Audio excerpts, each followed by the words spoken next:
السلام عليكم، مساء الخير عليكم الحباب، ان شاء الله تكونوا بخير وعلى خير، ومرحبا بكم في قناتكم كريم كيتشن ديزاين. اليوم كما راكم تشوفوا جبت لكم هذا المقطع الصغير تاع هذه الحلوه اللي الطلبيه تاعها بزاف. الناس تحب بزاف هذه الحلوه، تالمون تحبها بزاف، بدي مونديها بزاف. خوتي انا حبيت نشارككم مع ديجا، اني داير جوست مقطع صغير مش راح يبين لكم كلش، والناس اللي معتمده يعني تخدم الحلوى بزاف يعني كي تشوف تفهم، مي جوست تقول لك اعطيني المقادير انا ندبر راسي. حنا رانا دايرين عليها فيديو ديجا من قبل، وشنو ماشي على هذا الشكل تاع ليكر، انا دايرين على الشكل تاع ليتراف.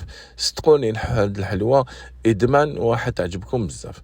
خاوتي انا نحط لكم في الديسكريبشن الفيديو الكامل، ونحن نحط لكم من المقادير على كل حال. ان شاء الله راح نبارطاجيو معكم ماشي غير حلوة هذه، راح نبارطاجيو معكم حلويات ان شاء الله على اقرب وقت. يعني هاد اليامات راح نحط الحلويات اللي راح نخدموهم في هاد العيد.